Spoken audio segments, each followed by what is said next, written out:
Good morning, everyone. Before I start, I just wanted to say thank you to all the volunteers who helped out with the salmon dinner. It was amazing, as usual. Thanks, much appreciated. Please join me in Gasho. There are two kinds of Dharma body with regard to the Buddha.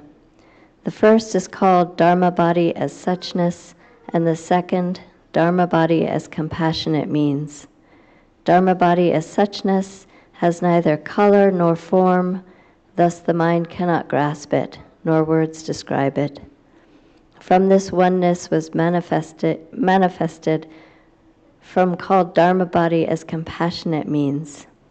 Taking this form, the Buddha announced the name Bhiksu Dharmakara and established the 48 vows that surpass conceptual understanding. Namo Amida Buddha. Namo Amida Buddha. Namo Amida Buddha. Namanda. So today I'd like to talk about a question that often puzzles newcomers and longtime temple members alike. The question is, who is Amida Buddha? Who is this figure that we give offerings to each week and who presides so beautifully over our altar? Visitors often assume that Amida is some kind of god, and they have very good reasons for doing so. Everything about our Amida statue appears godlike. For one thing, the style of our statue is heavily influenced by representations of ancient Greek gods. Amida wears the same robes as we see on Apollo and Zeus. Our eyes have been trained to interpret this kind of figure as a god. Also, the golden halo that we see hovering just above Amida's head brings to mind the halos that we so often see decorating Christian gods and angels. The halo symbol originated in the East, but we are most familiar with it in its Christian context.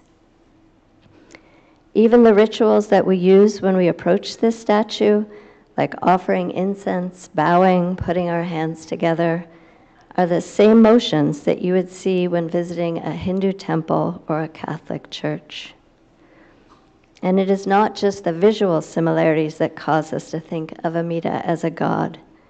The language that we use to describe Amida sounds very godlike.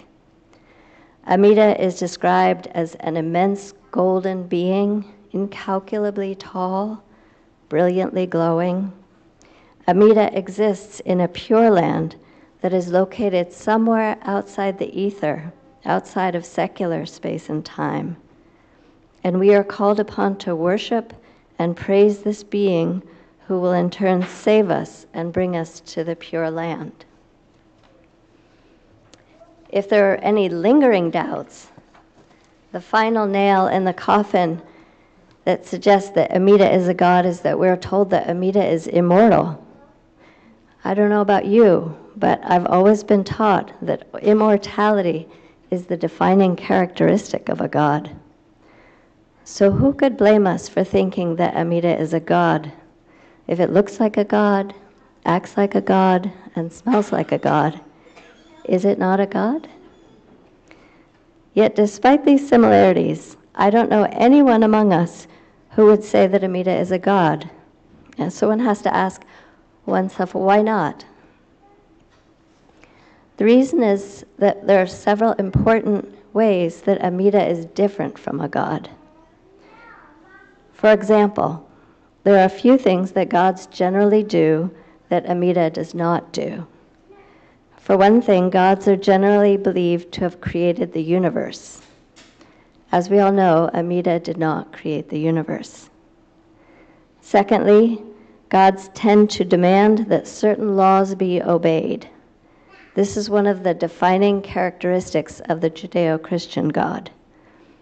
If these laws are not obeyed, then the offender can expect to be punished by God.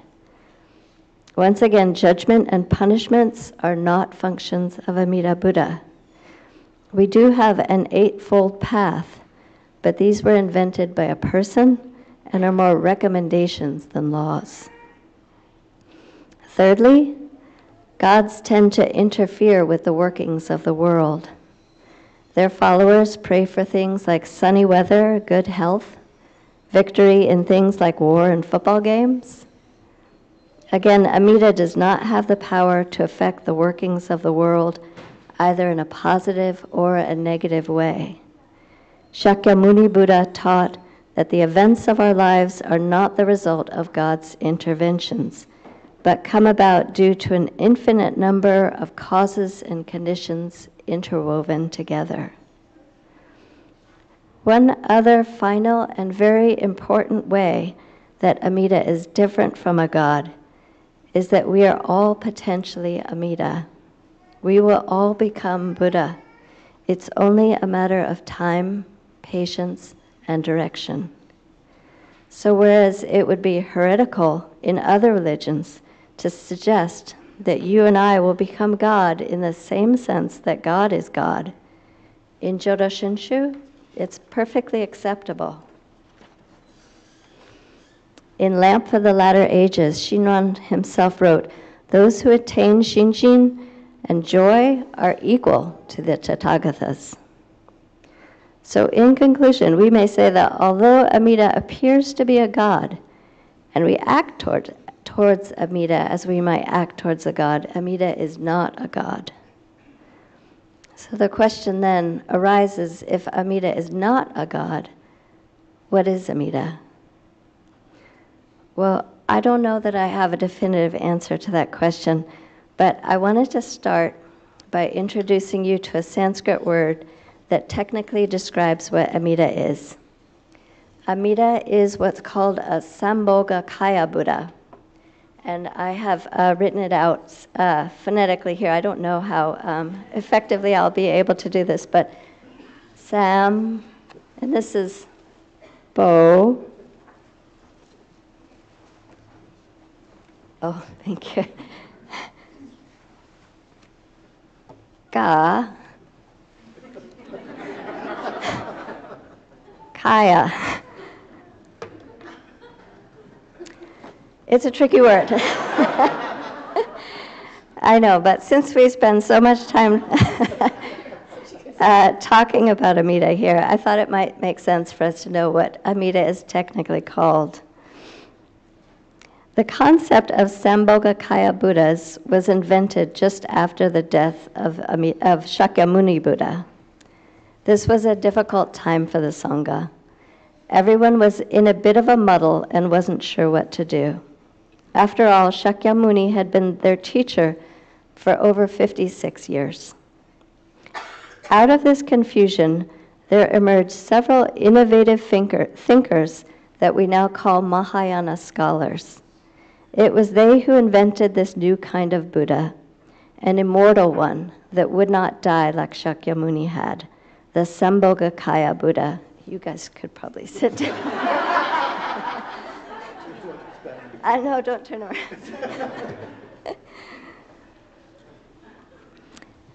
around. This Buddha wouldn't be either a person or a god. It would be an embodiment of Shakyamuni's words in physical form.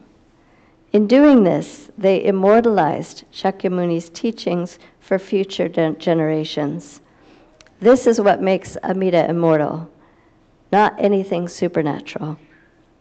So the answer, or maybe one of the answers to the question, what is Amida Buddha, is that Amida is the Dharma. Now that we have a better idea of what Amida is, I'd like to conclude by talking a little bit about Amida's role in our lives. I suspect for each and every one of us, this looks a little bit different. To be honest, I'm still working out what Amida's role in my life is, but I once heard Reverend Haneda describe Amida in a way that really resonated with me. He told us that Amida represents the burning desire that exists in each and every one of us to become awakened beings. In other words, the purpose of Amida is to evoke a feeling or force that sweeps us towards the Pure Land. I think that this feeling is similar to what wells up inside of us when we see a beautiful piece of art, or a piece of music strikes us in just a certain way, or we see something like the flower buds coming up in the spring. But this feeling is even more compelling. It's so incredibly strong that it drove Dharmakara, when he saw the golden light emanating from his own Sambhogakaya Buddha, to make 48 vows that would take him infinite lifetimes to realize. This kind of aspiration may be a little bit out of our scope for this morning, but I hope as you come today to offer incense that you take a moment to look inside and reflect on what kind of feeling Amida inspires in you. Thank you so much for coming today and listening to my Dharma talk. And I just want to add before I close, on the back side of those cards, it gives you actually the translation of Sambhogakaya Buddha, which is gift, body, Buddha. And this brings out sort of a whole other aspect of Amida Buddha that I didn't really have time to get into today, but maybe in future talks. Please join me in Gasho as I close. Namo Amida Butsu. Namo Amida Butsu. Namo Amida Butsu. Namo Amida.